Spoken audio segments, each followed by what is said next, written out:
In the name of the Father, and of the Son, and of the Holy Spirit. Amen. Good evening po. Good evening po, Among. Happy Fiesta po kay Katamo. Happy Fiesta po. Fiestang Malati. Fiestang Maragul, Maya po. And this is our liturgical celebration. Triumph of your cross.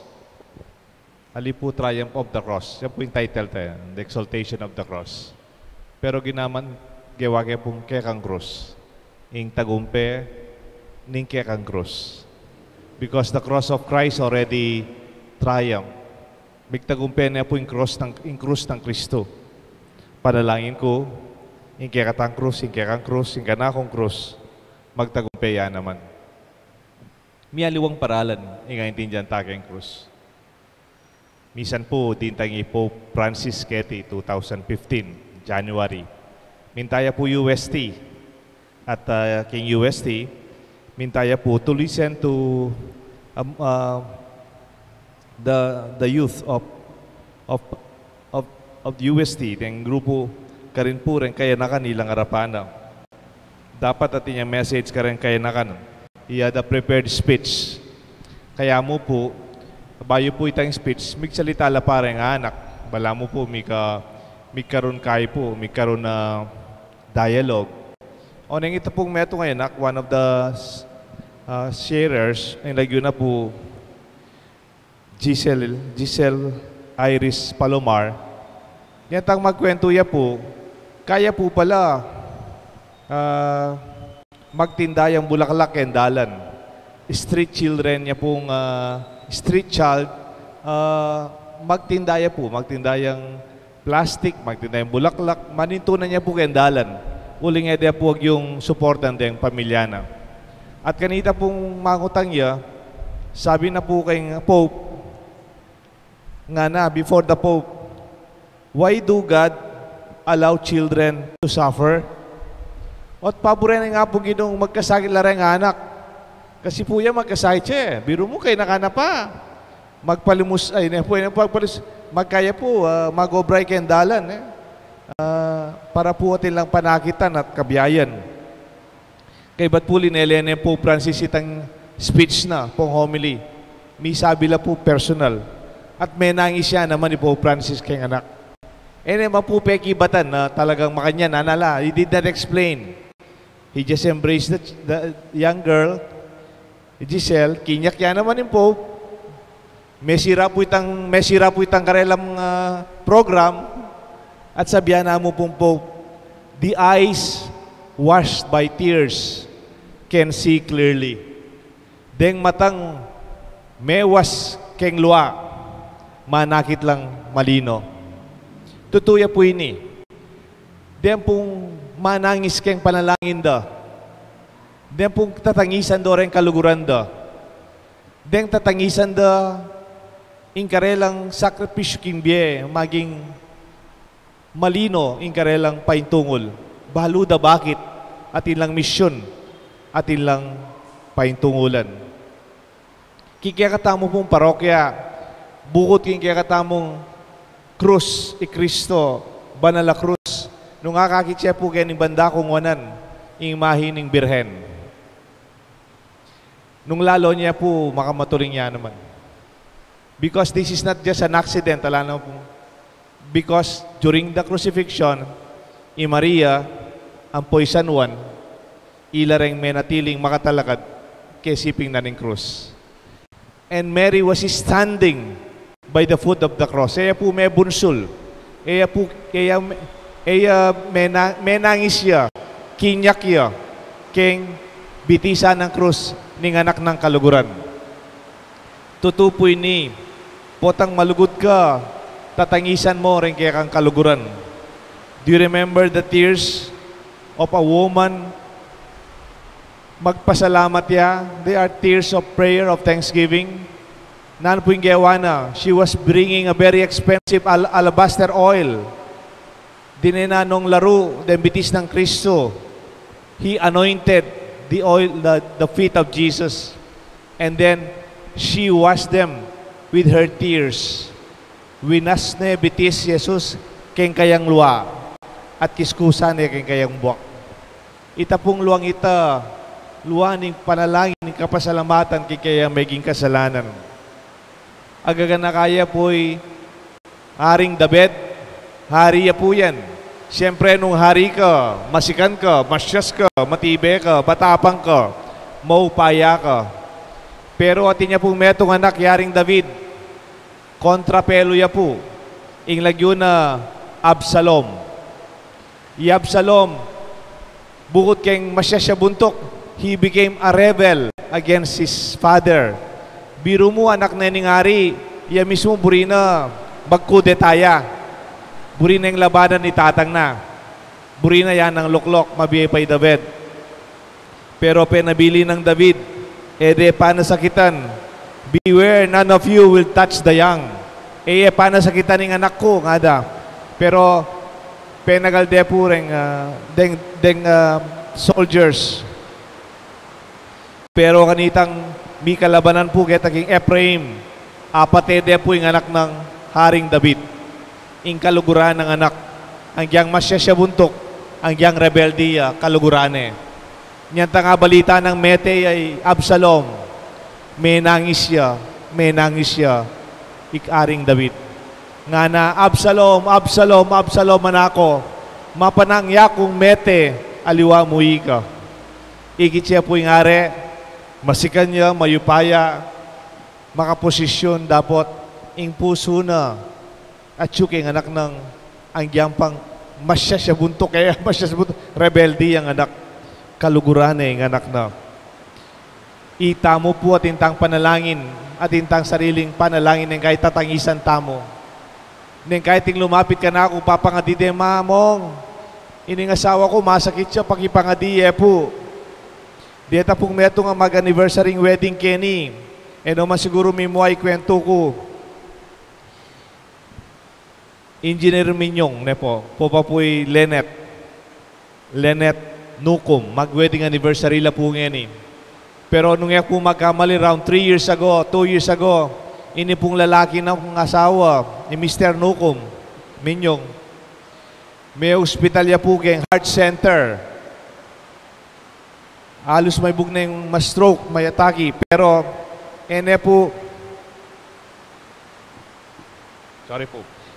likwan ng asawa na. Pilan niya pong bulan kayong ospital.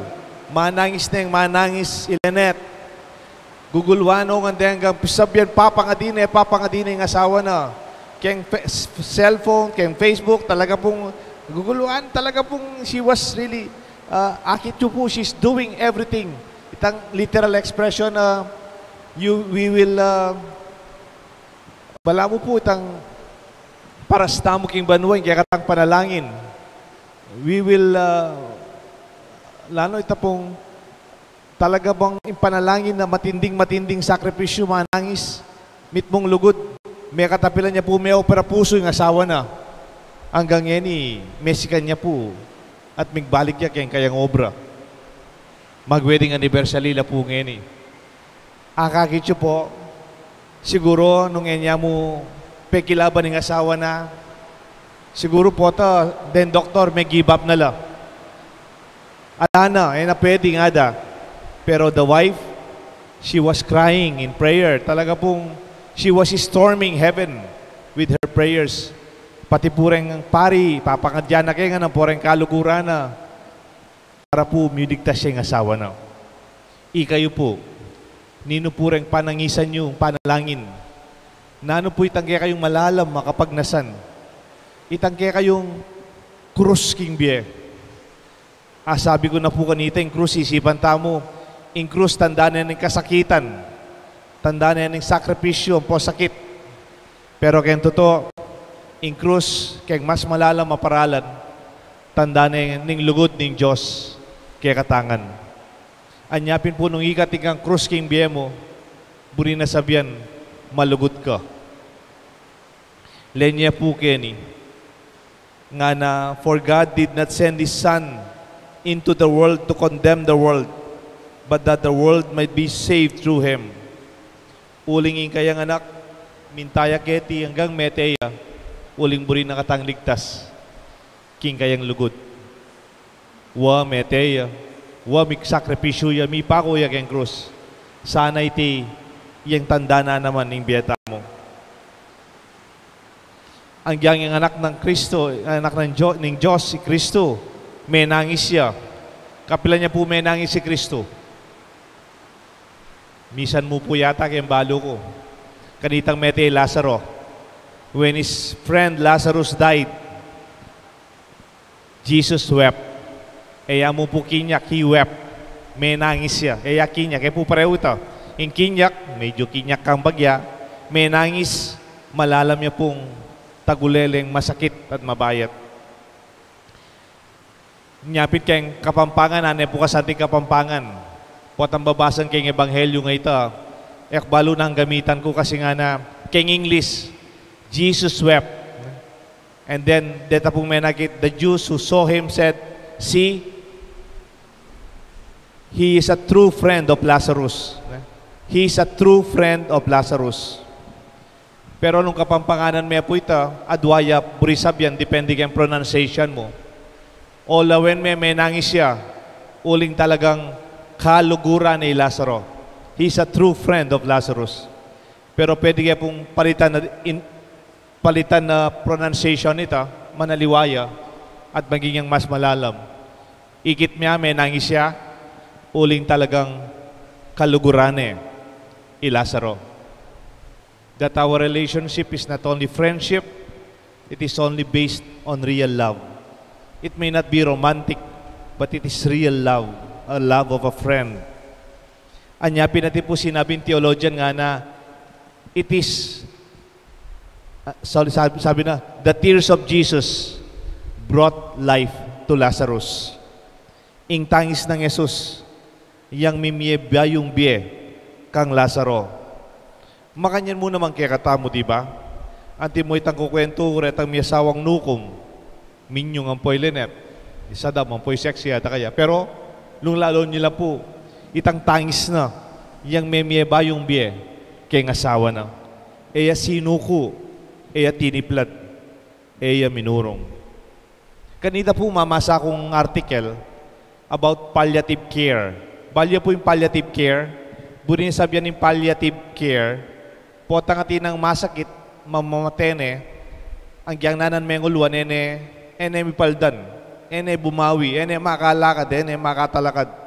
Sisesen mo niya mo, atad mo niya keng potang the last days, ne po, at yun ken deathbed.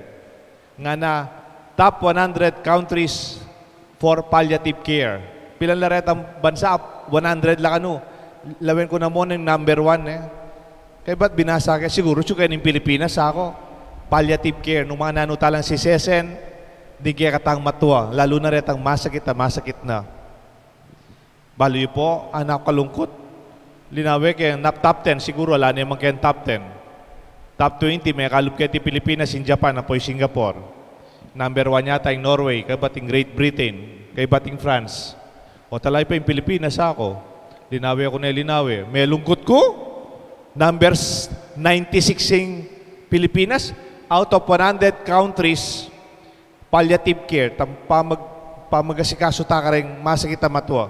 Number 96 tamo, kaya tayo tanggapin nga ako. And then I read the article.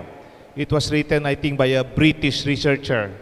O na yung uring researcher niya po, yung ginamit na mo pamamilang, measurements of equipments, nga na pilanlawari, deng ambulansya, kumpara kareng population. Awa di takalaring ambulansya kaya Keti Angeles, pilan niya yung ambulansya na ng Angeles City, ang poreng hospital tap, kumpara kareng pilan tamong 100,000 keti Angeles, di ba? Pilan na rin ICU rooms tamo, kumpara kareng tao, population. Kulang lapin na yung ICU rooms tamo, Pilan na rin doctors tamo ng ating training, kaya palliative care, ang pong emergency medicine. Walang dita kalapin po, Pilan lareta kaya katang ventilators po, tang ating masakit managalbe. Pilan lareta, kulang lapin nga ako. Nga pala, 96 yung Pilipinas, ingaintindihan na nitang researcher, ing palliative care, ing pamagmanano, takaring masakit ang matuwa. Depende yakeng ambulansya. keng ICU beds, keng santing dareng gamit, keng training dareng doktor, ampon technicalities. Ita mong Pilipino, intindihan tayong palliative care, kaya katamong lugod, pamagmanano, pamanese, karing kaya katang matuwa. Dakal po kaya katamo, elaman nurse, pero si sesendo rin matuwadang masakit. Ako po nakman nurse, pero grade 3 ko pa mo. Ako na pong kasiping ng matutod lola ko, potamiminum niyang panulo. Ako pong bibigyan yung panulo na. Yan tangati niya sugat, kaya beke po itatak ko. Ikaming maglanggas, uling diabetic ya. Each family have their own love of expression. Kakabata biye, uli na ninda kala panulong inubanta mo, o ring mga galing tan doktor, totoo naman ding frontliners tamo, muna man uli na rin malugod, magmalasakit, magsakripisyong pamilya. Iting mamiye biye kay katamo at magpakabang biye. At ipumeto nga sine, title na The First Night. Imbida po'y Richard Gere. Ang po ba po'y Sean Connery. King Arthur ang po'y Lancelot, po po'y Queen Guinevere. Lancelot po ane katapang, mana sakit, kikyak, tatakot. Potang makilaban la, saksak ka la, tatakot. Ane katapang. Maya pa matakutan. Kaya ba't po minsan mera ka yung prinsesa, may kidnap yan po, papatende. Ing reyna pala, Queen Guinevere. O niya, ane kayabang. Siyempre, nungali patending reyna. Inggewa na po, lina ka dyaman, kabat niya malapit niya, siksak na itang tatalang kay. May nga pakirot lang ang pureng knights of the round table. Ane ka proud, mana sakit, kikyak, tatakot. May abigla. He's so strong. Bala mo itang matapang iya. Misan po itang kita sining ita in a very, very calm side of the movie. Nga na po ning hari kaya, King Arthur, who is also a knight, a warrior during the times of his younger years, but now mellowed from his leadership as a king with wisdom. Nga na po ning hari kaya, Lancelot, just a thought. If you do not have pain in your life, I wonder if you have loved at all. And if you did not love in your life, I wonder if you ever experience the greatest joy in your heart. Lancelot nga na, nung ka pa may nangis, ka pa kikyak, ka pa may nasakit, pote ka pa linugod. At nung ka pa linugod, pote na papenamdaman ning malalamatula, kingkaya kang puso. What divides pain and joy? What divides our tears and our triumph are actually a continuation of the experience of our prayers. Ing tatangisan mo, yang kaluguran mo. You may be hiding your tears for many reasons, but I am sure your love and you'll see the glory and the triumph of your cross. Ang giyang sa salikot mo yung kaya kantangis, ing lugod mo akakit ng Diyos. Kunanda ko po, nino yung tatangisan mo? Nukar niya manibatan, ing lugod ng krus, lugod mo. Yan kaluguran mo. I pray for the triumph of your cross. Ing tagumpe, ning kaya kang krus, yan kanakong panalangin. Kilagyo ni paninganak, Panibanal na Espiritu. Amen. Let us